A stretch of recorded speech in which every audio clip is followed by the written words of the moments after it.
नमस्कार, स्वागत आहे तुमचं माझ्या यूट्यूब चॅनलमध्ये, ज्याचं नाव आहे स्वामी भक्ती मराठी. 15 नोव्हेंबर 2024 वार आहे शुक्रवार. तर या दिवशी आलेली आहे त्रिपुरारी पौर्णिमा, जिलाच आपण कार्तिक पौर्णिमा असे देखील म्हणत असतो. तर या दिवशी कार्तिक स्वामींचा हा दिवस असतो आणि त्यामुळे कार्तिक स्वामींना या दिवशी त्यांचे अतिशय प्रिय असे 2 मोरपीस त्यांना अर्पण करून आपल्याला हा एक उपाय करायचा आहे. त्यासोबतच या दिवशी आपल्याला आपल्या मुख्य दरवाजाच्या बाहेर काही शब्द आपल्याला लिहायचे आहे. तर यामुळे आपल्या घरामध्ये नकारात्मकता येणार नाही आणि आपल्या घरावर कधीही दुःखाचा डोंगर येऊ नये, घरामध्ये सुख यावे, यासाठी या दिवशी काही महत्त्वाचे उपाय देखील आपल्याला या दिवशी करायचे आहे. तर ते कसे आणि कोणते उपाय करायचे आहे, तर हेच आपण या व्हिडिओमध्ये बघणार आहोत. तर व्हिडिओ स्किप न करता संपूर्ण बघा आणि जे कोणी नवीन असेल या चॅनलवरती तर सबस्क्राईब करा. तर बघा, 15 नोव्हेंबरला पौर्णिमा प्रारंभ हा सकाळी 6:20 सुरू होणार असून ते समाप्ती 16 नोव्हेंबरला पहाटे 2:59 पौर्णिमेची समाप्ती ही होणार आहे.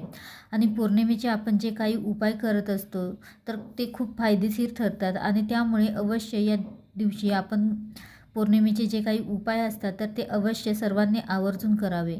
पौर्णिमा तिथी ही माता लक्ष्मीला समर्पित आहे आणि प्रत्येकजण सुखासाठी झटत असतो, बाहेर जाऊन कष्ट करत असतो आणि त्या कष्टाला नशिबाची साथ मिळण्यासाठी अशा काही प्रभावी तिथीला जर आपण काही प्रभावी उपाय केले तर नक्कीच आपल्या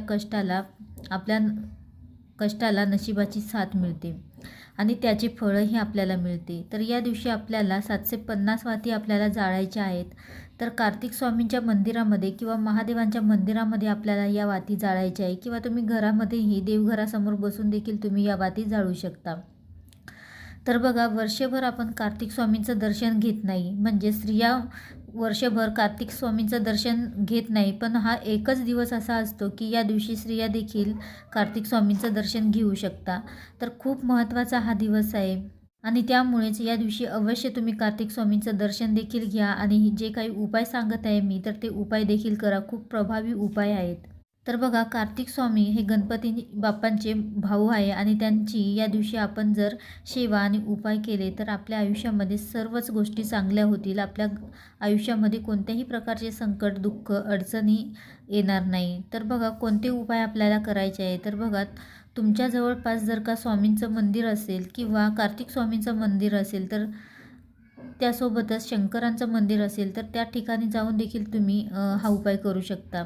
पण शक्यतोवर जर तुमच्या जवळपास कार्तिक स्वामींचं मंदिर असेल तर त्या ठिकाणी जाऊन तुम्ही हा उपाय करा. तर सोबत जाताना आपल्याला 2 मोरपीस घेऊन जायचं आहे आणि ते आपल्याला कार्तिक स्वामींना अर्पण करायचं आहे आणि प्रार्थना करायची आहे की माझ्या घरामध्ये सुख शांती नांदू दे, माझ्या घरामध्ये नकारात्मकता येऊ नको देऊ, मनापासून आपल्याला प्रार्थना करायची आहे. आणि आपण अर्पण केलेल्या मोरपिसांपैकी एक मोरपीस आपल्याला उचलून घ्यायचा आहे आणि एक तिथेच ठेवायचा आहे आणि तो एक मोरपीस आपल्याला आपल्या घरी घेऊन यायचा आहे. घरी आणल्यानंतर आपल्याला त्या मोरपिसाला हळद, कुंकू, अक्षता अर्पण करायचं आहे आणि त्यानंतर तो मोरपीस आपल्याला आपल्या देवघरामध्ये ठेवायचा आहे आणि प्रार्थना करायचा आहे. त्यानंतर तो मोरपीस आपल्या घराच्या दक्षिण दिशेच्या भिंतीला आपल्याला लावायचा आहे किंवा तुमच्या तिजोरीमध्येही तुम्ही ठेवू शकता. तर बघा, कार्तिक स्वामींचं वाहन हे मोर होतं आणि त्यामुळे मोरपीस त्यांना खूप प्रिय आहे आणि हे मोरपीस घरामध्ये ठेवल्याने तुमच्या घराची प्रगती होते आणि घरामध्ये नकारात्मकता येत नाही. खूप प्रभावी असा हा उपाय आहे. त्यासोबतच या दिवशी कार्तिक स्वामींचं दर्शन घेऊन हार, खडीसाखर तुम्ही ठेवून त्यांचा सन्मान करावा आणि कार्तिक गायत्री मंत्रही आपल्याला म्हणायचा आहे. तर कार्तिक गायत्री मंत्र हा असा आहे: ओम षण्मुखाय विद्महे महासेनाय धीमहि तन्नो षष्ठ प्रचोदयात. तर हा मंत्र आपल्याला म्हणायचा आहे आणि त्यानंतर आपल्या मुख्य दरवाजावर काही शब्द आपल्याला लिहायचे आहे. तर पौर्णिमा काळातच आपल्याला दिवसभरामध्ये तुम्ही केव्हाही हे शब्द लिहू शकता. तर बघा, अष्टगंधाने आपल्या मुख्य दरवाजाच्या मागच्या बाजूने चंद्रोदयाच्या वेळेस किंवा संध्याकाळी तुम्हाला जेव्हा जमेल तेव्हा, फक्त पौर्णिमेच्या काळातच आपल्याला हे शब्द लिहायचे आहे. तर त्याआधी आपल्याला आपला मुख्य दरवाजा स्वच्छ पुसून घ्यायचा आहे आणि त्यानंतर अष्टगंधाने आपल्याला हे शब्द लिहायचे आहे.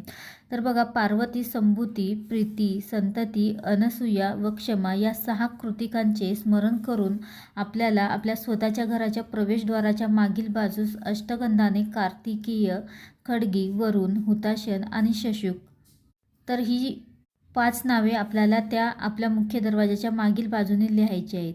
लिहिल्यानंतर आपल्याला त्या नावांची पंचोपचार पूजा करायची आहे. म्हणजेच हळद कुंकू अक्षता अर्पण करून धूप दीप लावून ओवाळून घ्यायची आहे.